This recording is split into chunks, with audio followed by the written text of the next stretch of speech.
گئے تو ہم کہیں گے قرآن اور سنت میں دین محمدی، دین اسلام کمپلیٹ ہو چکا ہے. کسی کے خواب کی بنیاد پہ کوئی حلال حرام نہیں ہو سکتا، کوئی حرام حلال نہیں ہو سکتا.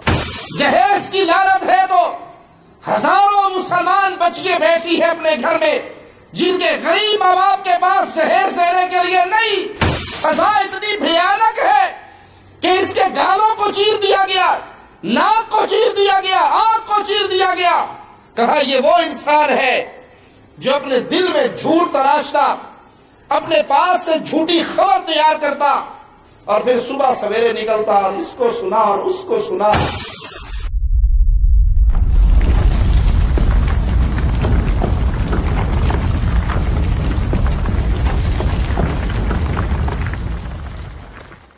ان الحمد للہ نحمده ونستعینه ونستغفره ونعوذ باللہ من شرور انفسنا ومن سیئات اعمالنا من يهده الله فلا مضل له ومن يضلل فلا هادي له. اشهد ان لا اله الا الله وحده لا شريك له واشهد ان محمدا عبده ورسوله. اما بعد فإن خير الحديث كتاب الله وخير الهدي هدي محمد صلى الله عليه وسلم وشر الأمور محدثاتها وكل محدثة بدعة وكل بدعة ضلالة وكل ضلالة في النار. أعوذ بالله من الشيطان الرجيم. بسم الله الرحمن الرحيم. قل هو الله أحد الله الصمد لم يلد ولم يولد ولم يكن له كفوا أحد.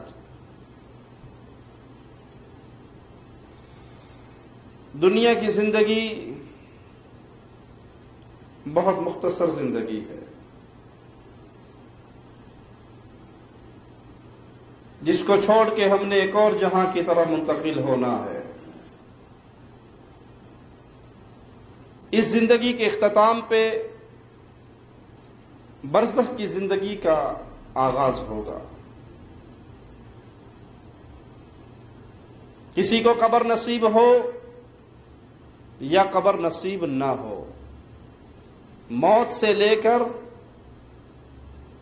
دوبارہ اٹھائے جانے تک کہ یہ درمیانی عرصہ، یہ برزخ، یہ جہاں سزا یا عذاب، سزا یا جزا، عذاب یا نعمتیں، یہ پالا پڑنے والا ہے.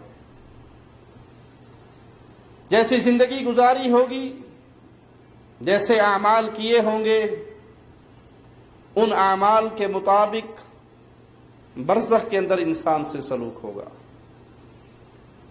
رسول اللہ صلی اللہ علیہ وسلم نے برزخی زندگی کے بعض حالات اپنی امت کو سنائے،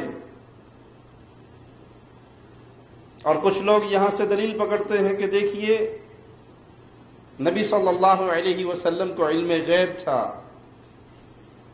اور علم غیب کی دلیل یہ ہے کہ انسان کے ساتھ مرنے کے بعد کیا ہونا ہے اللہ کے پیارے حبیب علیہ الصلوۃ والسلام نے اسی زندگی میں سب کچھ بتا دیا. تو ہم ان بھائیوں کو دعوت دیں گے اللہ مالک کا کلام سنیں. پیارے حبیب علیہ الصلوۃ والسلام کے بارے میں مولا فرماتا ہے وَمَا يَنطِقُ عَنِ الْهَوَىٰ وَمَا يَنطِقُ، وہ نہیں کلام کرتے اپنی خواہش سے. ان کے اوپر اللہ کی وحی کا نزول ہوتا ہے. پیارے حبیب علیہ الصلوۃ والسلام نے غیب کی جتنی باتیں بتائی، آخرت کے جتنے مسائل بتائے، قیامت تک امت کو پیش آنے والے مسائل کی خبر دی. کس بنیاد پہ؟ وَمَا يَنطِقُ عَنِ الْهَوَىٰ إِنْ هُوَ إِلَّا وَحْيٌ يُوحَىٰ. وہ وحی کی بنیاد پہ اللہ خبر دیتا تھا تو مصطفیٰ علیہ الصلوۃ والسلام اپنی امت تک وہ بات پہنچا دیتے تھے، اور اگر اللہ خبر نہ دیتا اگر وحی کا نزول نہ ہوتا تو پیارے حبیب علیہ الصلوۃ والسلام کو علم نہ ہوتا۔ آپ کا علم وحی کے ذریعے وہ نور تھا جو اللہ نے اتارا اور آپ نے اپنی امت تک پہنچایا۔ اور بعض واقعات، برزخ کے بعض حالات اللہ مالک نے ہمارے پیارے حبیب علیہ الصلوۃ والسلام کو خواب کے اندر بھی دکھائے۔ اور نبی کا خواب بھی وحی کی اقسام میں سے قسم ہے۔ نبی کا خواب سچا ہوتا ہے، اور خواب کے ذریعے جو بات بتائی جائے وہ بھی اللہ کی طرف سے ہی پہنچائی جاتی ہے، اللہ کی طرف سے ہی بتائی جاتی ہے۔ صحیح بخاری حدیث نمبر 7047 سنیے، پیارے حبیب علیہ الصلوۃ والسلام کے ایک صحابی وہ کہتے ہیں کہ اللہ کے حبیب علیہ الصلوۃ والسلام جب فجر کی نماز پڑھ لیتے، اپنے صحابہ کی طرف متوجہ ہوتے تو ان سے سوال کرتے، کیا تم نے کوئی خواب دیکھا ہے؟ کیا تم نے کوئی خواب دیکھا ہے؟ تو وہ خواب سناؤ تاکہ اس کی تعبیر بیان کی جائے۔ خواب نبوت کا 46واں حصہ ہے۔ اللہ مالک اپنے بندوں کو خواب کے ذریعے کوئی بات بتانا چاہے بتا دیتا ہے۔ کسی کو اچھا خواب آنا یا اس کے لیے کسی اور کو اچھا خواب دکھانا اور خواب کے ذریعے کوئی اشارہ ہو جانا، اس میں کوئی انکار نہیں ہے، لیکن یاد رکھیے خواب کی بنیاد پہ شریعت نہیں بنے گی۔ اب آج کوئی یہ کہے کہ مجھے خواب آیا اور خواب کے اندر مجھے حکم ہوا کہ یہاں بابا جی کا مزار بنا دو، تو چونکہ خواب اچھے خواب آنا بہت اچھی بات ہے، تو یہ مجھے خواب میں آرڈر ہوا ہے تو میں یہاں پیر جی کی قبر بنا کے بیٹھا ہوں۔ مجھے خواب میں حکم ہوا ہے کہ آج کے بعد نماز پڑھنی ختم کر دو، تم یقین کے مقام پہ پہنچ گئے، تو ہم کہیں گے قرآن اور سنت میں دین محمدی، دین اسلام کمپلیٹ ہو چکا ہے۔ کسی کے خواب کی بنیاد پہ کوئی حلال حرام نہیں ہو سکتا، کوئی حرام حلال نہیں ہو سکتا۔ پیارے حبیب علیہ الصلوۃ والسلام پوچھتے، هل رأى احد منکم رؤیا، تم میں سے کسی نے خواب دیکھا؟ پھر فرماتے ہیں کہ آج میں نے ایک خواب دیکھا، رات کو آنے والے دو میرے پاس آئے، یعنی اللہ مالک کی طرف سے فرشتے آئے، انہوں نے مجھے اٹھایا اور کہا چلیے ہمارے ساتھ۔ میں ان کے ساتھ ہو لیا۔ وَإِنَّا أَتَيْنَا عَلَى رَجُلٍ مُضْطَجِعٍ وَإِذَا آخِرُ قَائِمٌ عَلَيْهِ بِصَخْرَةٍ، ایک ایسے آدمی کے پاس پہنچے جو لیٹا ہوا تھا، دوسرا اس کے سر پہ ایک بھاری پتھر لے کر کھڑا ہوا تھا، وہ پتھر اس کو مارتا، یہ کچلا جاتا، پتھر دور جا کے گرتا، یہ اتنی دیر میں پتھر اٹھا کر لاتا، یہ جو کچلا گیا تھا مٹی ہو گیا تھا، ریزہ ریزہ ہو گیا تھا، یہ دوبارہ ٹھیک ہو جاتا۔ میں نے اپنے ساتھیوں سے کہا سبحان اللہ، ما ہذان، اللہ پاک ہے، یہ کون ہے؟ اس کے ساتھ یہ سلوک کیوں ہو رہا ہے؟ یہ کیا ماجرا ہے ان دونوں کا؟ میرے ساتھیوں نے کہا چلیے ابھی اور آگے چلیے، اور مناظر دیکھنے ہیں۔ فانطلقنا فاتینا علی رجل مستلق لقفاہ واذا آخر قائم علیہ بکلوب من حدید، ایک اور منظر دیکھا، ایک اور آدمی کے پاس پہنچے جو سیدھا چت لیٹا ہوا تھا، اور ایک آدمی لوہے کا ایک آنکڑا لے کے اپنے ہاتھ میں کھڑا ہوا، جس کو اس کے منہ میں داخل کرتا، اس کے کنارے کو، اس کی انی کو، اس کی نوک کو، اور منہ سے داخل کر کے چیرتا ہوا اس کی گدی تک لے جاتا، پھر یہاں سے نکالتا اس کے ناک کے نتنے میں داخل کرتا اور کاٹتا ہوا چیرتا ہوا گدی تک لے جاتا، پھر اس کی آنکھ میں داخل کرتا اور آنکھ کو چیرتا ہوا کاٹتا ہوا گدی تک لے جاتا، پھر اس کی دوسری سمت متوجہ ہوتا اور وہاں سے یہ چیر پھاڑ شروع کر دیتا۔ اتنی دیر میں اس کا پہلے والا حصہ ٹھیک ہو جاتا۔ میں نے کہا سبحان اللہ، یہ کیا ہے؟ اس کا کیا گناہ ہے؟ یہ کیا ماجرا ہے؟ اس کے ساتھ یہ سلوک کیوں ہو رہا؟ میرے ساتھیوں نے مجھے کہا ابھی اور آگے چلیے۔ ہم آگے چلے، فانطلقنا فاتینا علی مثل تنور، تو ایک ایسی عمارت کے پاس پہنچے جو تنور کی شکل کی تھی اور اس کے اندر بہت شور شرابہ تھا. میں نے جھانک کر دیکھا تو اس میں بہت ساری عورتیں اور مرد جو بے لباس تھے، ان کے نیچے سے آگ کی ایک لہر آتی تھی جس کی شدت سے وہ چیختے اور چلاتے تھے. میں نے کہا سبحان اللہ، یہ کون لوگ ہیں؟ ان کا کیا ماجرا ہے؟ یہ تنور طرح کی عمارت کے اندر، آگ کے اندر ان کو جلایا جا رہا ہے، یہ کون ہے؟ میرے ساتھیوں نے کہا ابھی آگے چلیے. تو ہم ایک ایسی نہر پر پہنچے جو سرخ خون کی مانند تھی، جس میں ایک آدمی تیر رہا، دوسرا آدمی کنارے پر بیٹھا ہوا. وہ تیرتا ہوا آدمی اس کنارے والے آدمی کے پاس آتا تو یہ پتھر اٹھا کے اس کے منہ میں ٹھونس دیتا، اس کے منہ میں گھسیڑ دیتا. وہ پھر تیرتا ہوا واپس آتا اور یہ پھر پتھر اس کے منہ میں ڈال دیتا. میں نے کہا سبحان اللہ، یہ کون ہے؟ اس کا کیا ماجرا ہے؟ میرے ہمراہیوں نے کہا چلیے ابھی آگے چلیے. تو ایک ایسے شخص کے پاس پہنچے جو انتہائی بدصورت، مکروہ صورت کا آدمی. تم نے کوئی مکروہ صورت کا آدمی دیکھا ہو تو وہ ویسا ہی تھا جس نے آگ جلائی بھی تھی. بھاگتا تھا، دوڑتا تھا، ایندھن اکٹھا کرتا تھا، آگ بھڑکاتا تھا اور آگ جلاتا تھا. میں نے پوچھا یہ کون ہے؟ مجھے کہا گیا ابھی اور آگے چلیے. ہم آگے بڑھے، ایک باغ میں پہنچے جس میں بہار کی گلشن کی ساری کلیاں بہار کے موسم میں جیسے پھول کھلتے ہیں ایسے پھول کھلے ہوئے، اور باغ کے درمیان ایک طویل قامت انسان کھڑا ہوا جس کا قد اتنا لمبا کہ اس کی لمبائی کی وجہ سے میں اس کے سر کو نہ دیکھ سکا، اور اس کے گرد انتہائی خوبصورت بچے کھیل رہے بڑی تعداد میں موجود تھے. میں نے اپنے ساتھیوں سے پوچھا یہ کون ہے؟ انہوں نے کہا ابھی اور آگے چلیں. ہم آگے چلے اور ایک تناور درخت کے پاس پہنچے. بہت بڑا درخت، بڑا خوبصورت درخت، ایسا میں نے پہلے کبھی نہ دیکھا تھا. مجھے کہا گیا اس کے اوپر چڑھے. میں اس کے اوپر چڑھا تو ہم ایک ایسے شہر کے دروازے پر پہنچے جو انتہائی خوبصورت تھا، جس کی خوبصورتی کی کیفیت یہ تھی کہ ایک اینٹ سونے کی لگی ہوئی اور ایک اینٹ چاندی کی لگی ہوئی. ہم نے دروازے پہ دستک دی، دروازہ کھول دیا گیا. ہمیں وہاں بہت سارے ایسے لوگ نظر آئے جن کے جسم کا آدھا حصہ انتہائی خوبصورت اور آدھا حصہ انتہائی بدصورت. میرے ساتھیوں نے ان لوگوں سے کہا ایک نہر کی طرف اشارہ کرتے ہوئے کہ دوڑتے ہوئے اس چوڑی نہر میں جاؤ اور نہا لو، اس میں کود جاؤ، اس میں غسل کرو. وہ نہر جس کا پانی دودھ کی طرح سفید چمکتا ہوا پانی تھا، وہ اس میں نہائے اور جب نہا کے نکلے تو ان کے جسم کی وہ بدصورتی ختم ہو گئی، پورا جسم انتہائی خوبصورت ہو گیا. تب میرے ساتھیوں نے کہا یہ جنت عدن ہے، ہم جنت کے اندر ہیں، یہ جنت ہے اور وہ آپ کا گھر ہے. اشارہ کیا. میں نے اپنے سر کو بلند کر کے دیکھا تو ایک بدلی کی طرح کا، سفید بدلی کی طرح کا مجھے ایک محل نظر آیا.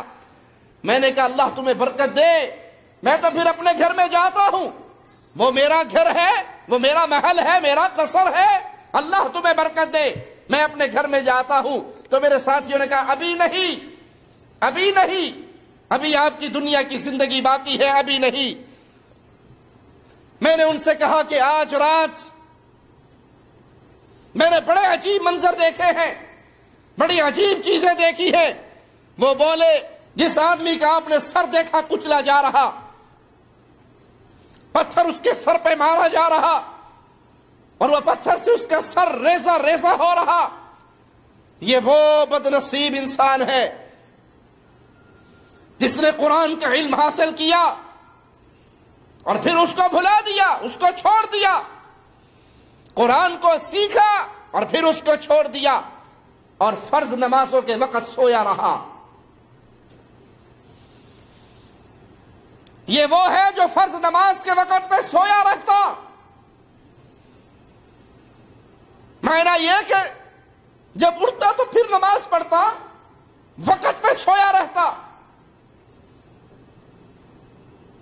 اس کی یہ کیفیت ہے. فرض نمازوں کو وقت پہ ادا نہ کرنے والے کی یہ کیفیت ہے. کہ اس کے سر کو پیسا جا رہا ہے، پتھروں سے ریزہ ریزہ کیا جا رہا ہے۔ ارے بھائی، جو نماز پڑھتا ہی نہیں، جو مسجد میں آتا ہی نہیں، جس کا ماتھا خاک آلود اپنے مالک کے سامنے ہوتا ہی نہیں، زمین پہ ماتھا ٹیکتا ہی نہیں، بہت کرتا ہے تو کبھی جمعہ پڑھ لیتا ہے، وگرنہ جمعے کی بھی چھٹی ہو جاتی ہے، پھر عید کا انتظار ہوتا ہے کہ عید آئے گی تو دوبارہ عیدگاہ میں جائیں گے۔ اللہ کے لیے سوچئے کہ اس کا کیا حال ہوگا۔ قرآن کا علم سیکھا، شریعت کے مسائل کو جانا اور پھر چھوڑ دیا، دنیا کی رنگینی میں ڈوب گیا۔ قرآن حکم دیتا ہے نماز پڑھنے کا، اور اس کے سامنے نماز کے درمیان کئی بہانے ہیں، کہیں دنیا کے کھیل و کود ہے، کہیں فکر معاش ہے، کہیں دوستوں کے ساتھ آؤٹنگ اور گپ شپ ہے، کبھی کسی وجہ سے نماز چھوڑ رہا ہے، کبھی کسی وجہ سے نماز چھوڑ رہا ہے۔ پیارے نبی صلی اللہ علیہ وسلم کا فرمان ہے، جمعہ ترک کرنے سے بعد آ جاؤ۔ جو انسان جمعے کی نماز کو ترک کرتا ہے، جان بوجھ کے سستی کرتا ہے، اس پہ منافقت کا ڈر ہے کہ کہیں نفاق کی مہر نہ لگ جائے۔ اور ہاں، جہاں جمعے کی چھٹی ہوتی ہے، جمعرات کو ساری رات فلمیں دیکھتے ہوئے گزرتی ہے، اور جب ساری رات فلم دیکھتے ہوئے گزریں گے، پھر صبح سوئیں گے تو عصر پہ آنکھ کھلے گی۔ قرآن کا علم حاصل کیا کہ قرآن میں اللہ مالک زنا سے دور رہنے کا حکم دیتا ہے، زنا کے قریب بھی نہ جاؤ۔ یہ نور ملا اسے، یہ حکم سنا اس نے، یہ علم حاصل کیا اس نے، لیکن اس کے باوجود کہتا جی جوانی ہوتی مستانی ہے، بڑھاپے میں توبہ کر لیں گے۔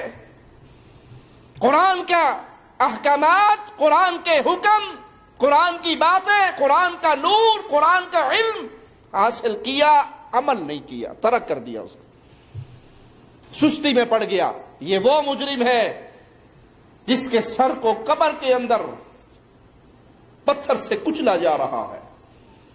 یہ سزا ہے نماز کو چھوڑنے کی۔ اور وہ آدمی جس کو آپ نے دیکھا، جس کے منہ میں لوہا ڈال کے اس کے منہ کو، اس کے ناک کے نتھنے کو، اس کی آنکھ کو گدی تک چیرا جا رہا تھا، یہ کون ہے؟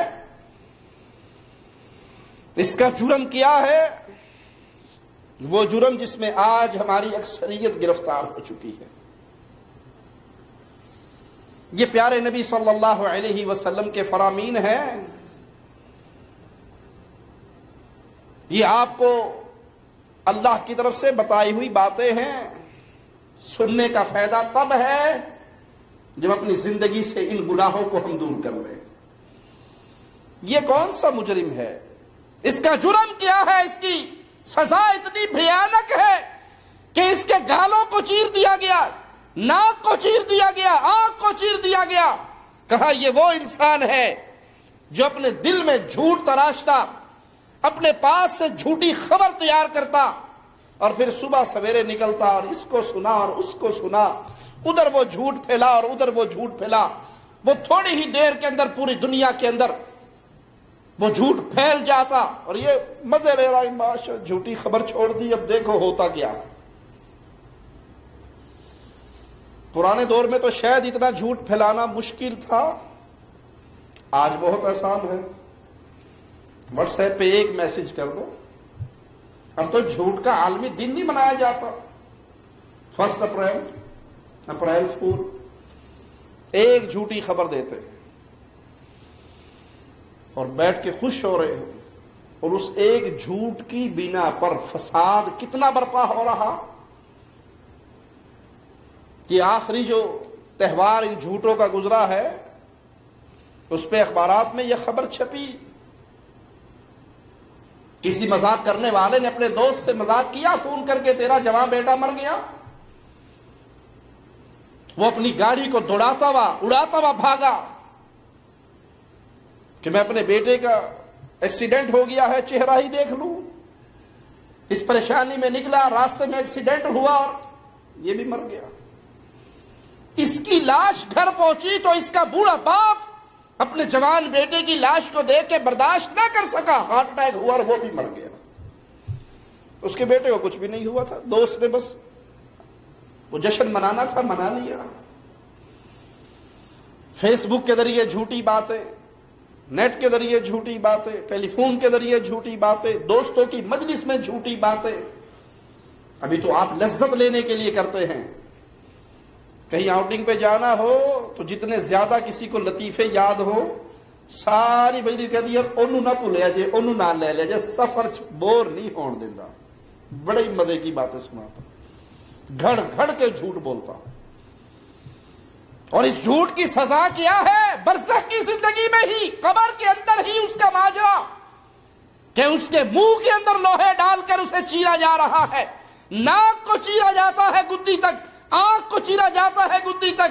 یہ حصہ ٹھیک ہوتا ہے, دوسرے حصے پہ شروع ہو جاتا ہے. اس سے فارغ ہوگا وہ انسان تو اس کا ادھر شروع ہو جائے گا, اور یہ عذاب اس کا جاری رہے گا جب تک اسے اٹھایا نہ جائے. اگلے جہان کی تو باتیں ہی الگ ہے. یہ تو برزخ کا عذاب ہے, یہ تو قبر کی خبریں ہیں. تندور جیسی عمارت جو آپ نے دیکھی جس میں لوگ عورت اور مرد برہنہ تھے, یہ وہ لوگ تھے جو زنا کیا کرتے تھے. یہ زانی تھے. ان کے نیچے سے آگ کی لہر آ کے ان کو نیچے سے جلاتی تھی, کیونکہ شرمگاہیں نیچے ہیں, اور یہ ان شرمگاہوں کے لیے عارضی حرام لذت تلاش کرتے تھے. اللہ نے حلال کا راستہ کھولا ہے, لیکن حلال کی طرف نہیں چلتے. کیوں؟ اجی وہ شادی کر کے بیوی گھر میں لے آئے. وہ ایک ظالم کا مشہور جملہ ہے کہ تازہ دودھ بازار میں ملتا ہو تو بھینس پالنے کا کیا فائدہ ہے. اس کو سناؤ یہ کہنے والے کہ تازہ دودھ باہر ملتا ہو تو بھینس گھر میں نہیں رکھی جاتی. یہاں پیارے حبیب خبر دے رہے ہیں. تنور جیسی ایک بلڈنگ کے اندر جس کا اوپر سے منہ تنگ ہے, نیچے سے پیدا کھلا ہے, اس میں ان کو اکٹھا کر کے برہنہ کیوں کیا گیا؟ کیونکہ دنیا میں یہ اپنے جسم کو حرام راستے میں برہنہ ایک دوسرے کے سامنے کرتے تھے, تو یہاں عذاب کے اندر بھی یہ برہنہ ہو گئے. حلال راستہ ہے نکاح. اور جی نکاح کے خرچے کون کرے؟ اپنی حاجت پوری کرنے کے لیے 50 روپے میں کام ہو جاتا ہے, 500 میں کام ہو جاتا ہے, 1000 میں کام ہو جاتا ہے. اور نکاح کرنے پہ اتنی بڑی بڑی مجبوریاں سر پہ پڑتی ہیں. یہ مجبوریاں سر پہ پڑے, ان مجبوریوں کو پورا کرے تو جنت کے درجے ملتے ہیں. اور ان مجبوریوں سے بھاگ کے حرام راستے میں داخل ہو تو ابھی اگلے جہاں کا ماجرا تو آگے ہے. اسی قبر کے اندر جو حشر ہوتا ہے زانیوں کے ساتھ, اس کو محمد کریم صلی اللہ علیہ وسلم بیان کر رہے ہیں. اور حلال راستہ پیارے حبیب علیہ الصلوۃ والسلام بیان فرماتے ہیں, ایک شخص ایک درہم ایک دینار اللہ کے راستے میں خرچ کرتا ہے, یتیموں بیواؤں پہ خرچ کرتا ہے, اور ایک درہم سے کھانا اپنے بچوں کے اپنی بیوی کے منہ میں ڈالتا ہے, وہ فی سبیل اللہ خرچ ہونے والے درہم پر اللہ اس کو وہ ثواب نہیں دیتا جو اپنی بیوی کے منہ میں لقمہ ڈالنے کا ثواب دیتا. برا ہو رسم و رواج کا, بعض قبائل میں رسم و رواج اتنے عام ہو گئے, نکاح کو اتنا مشکل بنا دیا گیا کہ نوجوان زنا کی طرف متوجہ ہو جائے. حق مہر ہے تو بہت بڑی رقم, جہیز کی لعنت ہے تو ہزاروں مسلمان بچیاں بیٹھی ہے اپنے گھر میں جن کے غریب ماں باپ کے پاس جہیز دینے کے لیے نہیں. اور نوجوان ہندوؤں کی تہذیب کے ایسے رضیہ ہو چکے ہیں کہ جی گاڑی دیں گے تو شادی ہوگی, مکان بنائیں گے تو شادی ہوگی. بیٹی والے کے ذمے میرے رسول صلی اللہ علیہ وسلم نے جو کام لگائے وہ سن لو. اچھا نام رکھے, اچھی تربیت کرے, اچھے مرد سے اس کا نکاح کر دے. چوتھا کام نہیں ذمہ لگایا. یہ بیٹی پیدا ہوتے ہی جہیز کے لیے ایک کمرہ بنا لو اور تھوڑی تھوڑی مشینری خرید کے اکٹھی کرنی شروع کر دو تاکہ کوئی آ کے بھیڑیا تمہارا سارا سامان لے کر بیٹی سمیت چلا جائے. یہ ذمہ داری نہیں ہے.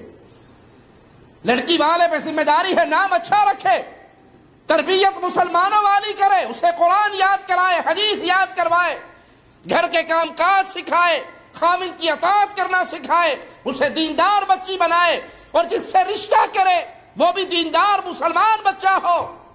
یہ ذمہ داری ہے. یہ ہندوؤں کی رسم ہے جس کی وجہ سے آج مسلمان بچی اپنے گھر میں بیٹھی بیٹھی 40 سے اوپر ہو جاتی ہے, اس کے نکاح کی کوئی امید نہیں لگتی کیونکہ باپ کے پاس دینے کے لیے جہیز نہیں ہے. زنا کو مشکل بنائیے, نکاح کو آسان بنائیے, وگرنہ یہ زنا کے راستے پہ چلنے والوں کا انجام محمد الرسول اللہ صلی اللہ علیہ وسلم بیان فرما رہے ہیں.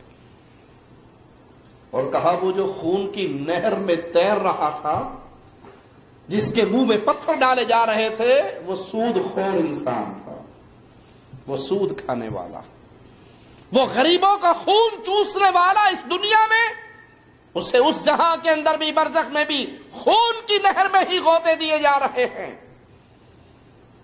اس کے لیے بہتر تھا کہ دنیا میں پتھر کھا لیتا, سود نہ کھاتا. لیکن اس نے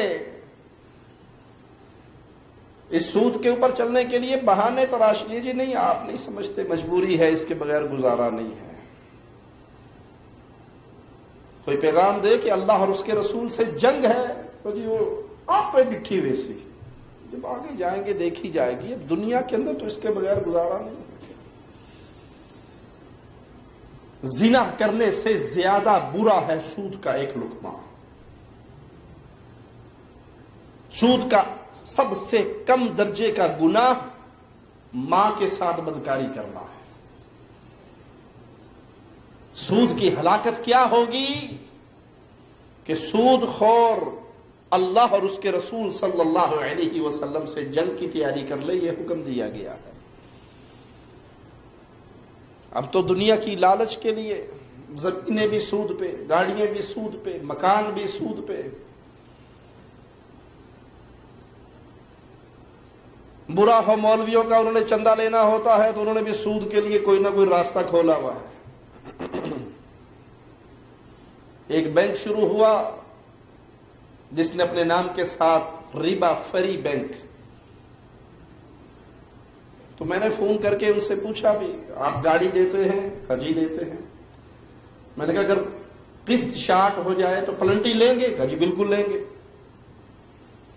میں نے کہا پھر ربا فری کیسے ہوئے؟ آپ تو سود لے رہے ہیں. جو آپ کا معاملہ ڈن ہو گیا, 1 مہینے قسط نہیں دی جا سکی, تو آپ تو اس کے اوپر پلنٹی لے رہے ہیں, جرمانہ لے رہے ہیں, یہی تو سود ہے. کہا نہیں جی وہ ربا فری اس طرح ہے کہ ہم وہ پیسے لے کر اپنے بینک کے اکاؤنٹ میں جمع نہیں کرتے, فلاں مولانا صاحب نے ہمیں فتویٰ دیا ہے تو ہم وہ ان کے مدرسے کے اکاؤنٹ میں بھیج دیتے ہیں. یہ سود کھانے والے جتنے مرضی بہانے تلاش کر لیں, اس منظر کو نہ بھولیں. خون کی نہر ہے جس میں سود خور غوطے کھا رہا, اور اس کے منہ پہ پتھر مارے جا رہے ہیں, اس کے منہ کے اندر پتھر ڈالے جا رہے ہیں. اور کہا وہ جو شخص بڑی کرخت صورت والا, مکروہ صورت والا انسان تھا, وہ جہنم کا داروغہ تھا. وہ جہنم کا داروغہ مالک تھا. اور وہ لمبے قد کے باغ کے اندر جو آپ کو صاحب نظر آئے, وہ ابراہیم علیہ السلام تھے. ان کے گرد جو بچے کھیل رہے تھے, جو بچے تھے خوبصورت, وہ فطرت اسلام پر پیدا ہونے والے بچے جو بچپن میں ہی بلوغت سے پہلے ہی فوت ہو گئے. صحابہ نے پوچھا یا رسول اللہ صلی اللہ علیہ وسلم, کیا ان بچوں میں مشرکین کے بچے بھی شامل ہوں گے, کفار کے بچے بھی شامل ہوں گے؟ آپ نے فرمایا ہاں, ان میں مشرکین اور کفار کے بچے بھی شامل ہوں گے. کیوں؟ ہر پیدا ہونے والا فطرت سلیم پہ پیدا ہوتا.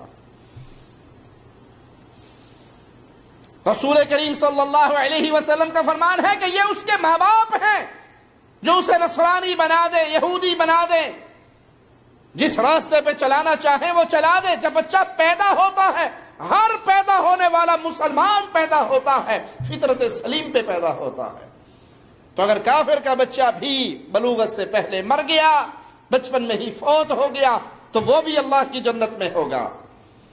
اور وہ جو لوگ دیکھے جن کے آدھے بدن خوبصورت تھے اور آدھے بدصورت تھے، یہ وہ لوگ تھے جنہوں نے نیک اعمال بھی کیے اور گناہ بھی کیے، پھر اللہ نے ان کو معاف کر دیا اور اس نہر میں نہلانے کے بعد ان کے وہ گناہ معاف ہوئے اور وہ بدصورتی ان کی ختم ہو گئی.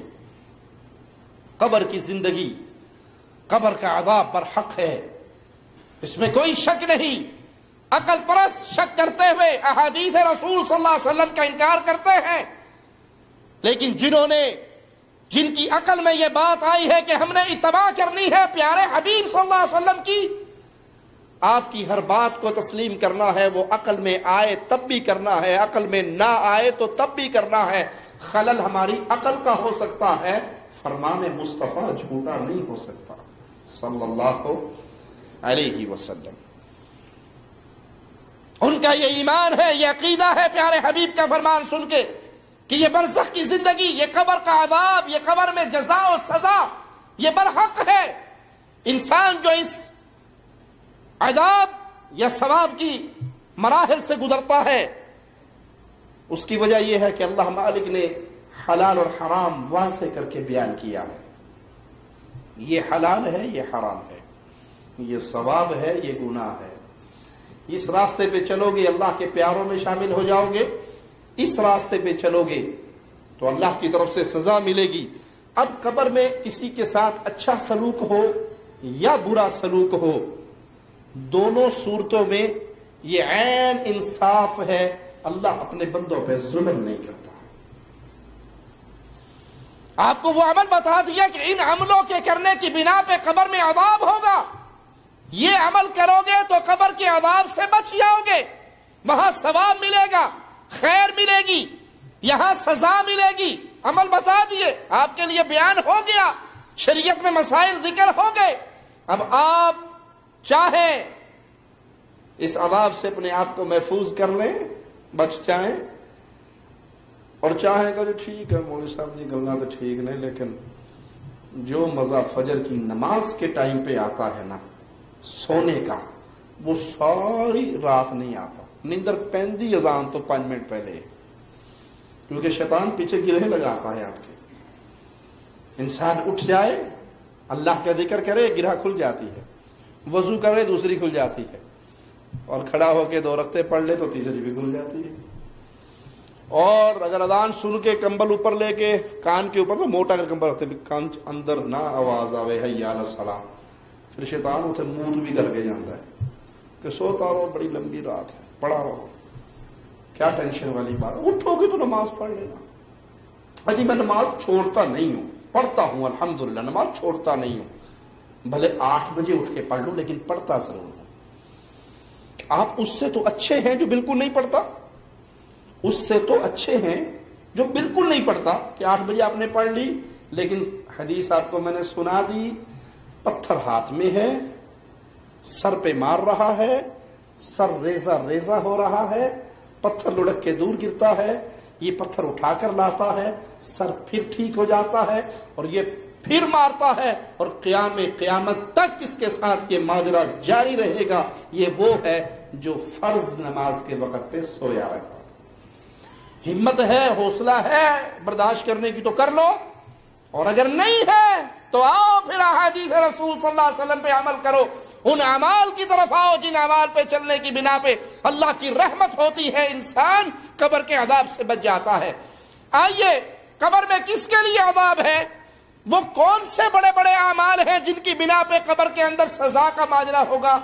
سب سے پہلے شرک اور کفر وہ گناہ ہے، وہ جرم ہے جس کے مرتکب کو قبر میں شدید عذاب ہوگا. شرک کا معنی کیا ہے؟ انسان خالق حقیقی اللہ مالک کے ساتھ کسی اور کو بھی پکارے، کسی اور سے بھی دعائیں کرے، کسی اور کو بھی سجدہ کرے، کسی اور کو بھی رکوع کرے، کسی اور کے لیے بھی قربانی کرے، ساری عبادات کسی کے لیے کرے، اللہ مالک کا کفر کر کے انکار کر کے کافر ہو گیا، کچھ اللہ کے لیے بھی کرے اور کسی اور کے لیے بھی کرے، کسی اور کو بھی پارٹنر بنائے، اللہ کا مشرک ہو گیا، اللہ کے لیے بھی سجدے، قبروں پہ بھی سجدے، اللہ کے لیے بھی بیت اللہ کا طواف، بابے کی چوکھٹ کا بھی طواف، قربانی اللہ مالک کے لیے بھی اور بابا جی کے عرس پہ بھی، یا اللہ مدد بھی اور یا حسین مدد بھی، اللہ کو بھی پکارتا ہے، غیر اللہ کو بھی پکارتا ہے، اللہ کو بھی رب کہتا ہے، نوری بوری والے کو بھی رب کہتا ہے۔ آپ سمجھتے نہیں ہیں، اتو بندہ بچوں بچوں رب ہے، اوپر سے اور ہے، بابا اندر سے اور ہے، پہنچی ہوئی سرکار ہے، اللہ اس کے اندر آ چکا ہے، یہ رب کی روپ ہے، مختلف صورتیں ہیں جس میں رب دنیا پہ آیا ہوا ہے۔ یہ اللہ کا مکمل انکار کر کے کافر ہو یا اللہ کو مان کر ساتھ کسی اور کو اللہ کی عبادت کا، ذات کا، صفات کا پارٹنر بنا کے مشرک ہو، دونوں صورتوں میں قبر کے اندر شدید عذاب ہے۔ آئیے حدیث سناتا ہوں پیارے حبیب محمد الرسول اللہ صلی اللہ علیہ وسلم کی، حدیث نمبر 4753۔ پیارے حبیب علیہ الصلوۃ والسلام فرماتے ہیں ثم يقيض له اعمى ابكم معه مرزبة من حديد لو ضرب بها جبل لصار ترابا۔ کافر کو جب قبر میں رکھ دیا جاتا ہے تو اس پہ ایک اندھا گونگا بہرا انسان مسلط کر دیا جاتا ہے، جس کے ہاتھ میں ایسا آہنی، ایسا لوہے کا ہتھوڑا ہوتا ہے جو اس کے سر پہ مارتا ہے۔ اگر اس ہتھوڑے سے پہاڑ کو مارا جائے تو پہاڑ ریزہ ریزہ ہو جائے، پہاڑ پہ وہ برس جائے تو پہاڑ ریت ہو جائے، انسان کے سر کا کیا بنے گا؟ جب اس کافر کے سر پہ وہ ضرب پڑتی ہے، مشرق و مغرب کی ساری مخلوق سوائے انسان اور جن کے اس کی چیخ و پکار کو سنتی ہے۔ یہ ضرب کھا کے وہ مٹی ہو جاتا ہے، اس میں پھر روح لوٹائی جاتی ہے، یہ سلسلہ قیامت تک جاری رہنے والا ہے۔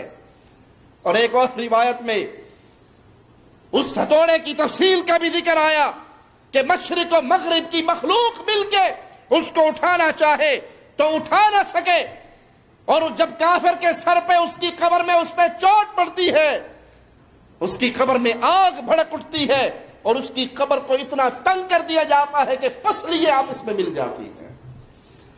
اللہ اپنی رحمت سے ہمیں قبر کے عذاب سے محفوظ رکھنا، اللہ اپنے فضل سے، اپنے کرم سے، ہم بڑے گناہگار ہیں مولا، لیکن مالک تیرے علاوہ اپنے سر کو کسی اور کے سامنے نہیں جھکاتے، پریشانی اور غم اور دکھ اور خوشی میں تیرے علاوہ کبھی کسی اور کے نام کی دہائی نہیں دیتے، پکارتے ہیں تو تجھے، پوچھتے ہیں تو تجھے، جھکتے ہیں تو تیرے لیے۔ اسی لیے مشرک ہمارے ساتھ دشمنی کرتے ہیں کہ ہم صرف تیری ہی عبادت کی دعوت دیتے ہیں، تیری بھی عبادت کی دعوت نہیں دیتے، تجھ سے بھی مانگنے کا پیغام نہیں دیتے، تجھ سے ہی مانگنے کا پیغام دیتے ہیں۔ یہی وہ چیز ہے جو اہل شرک کے سینے کو ہمارے لیے غیظ و غضب کا سمندر بنا دیتی ہے، لیکن ہم کہتے ہیں اللہ صرف تو راضی ہو جائے، ساری کائنات دشمن بن جائے، تیری عزت کی قسم ہمیں فرق نہیں پڑتا۔ مولا اسی توحید کے عقیدے کا، اس عمل کو وسیلہ بنا کے تیرے سامنے دعا گو ہے، اپنی رحمت اور کرم سے ہمیں قبر کے عذاب سے محفوظ رکھنا۔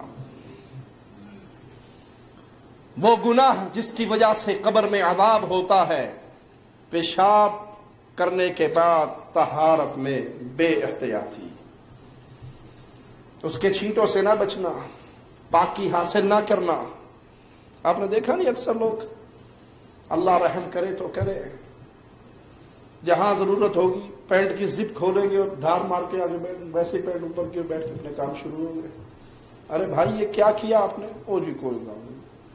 ٹیکسی ڈرائیور جی کی کرنے کتنے پانی رکھیے کول بوتل 24 گھنٹے کتنے حمام لبتے پھریے کوئی بات نہیں.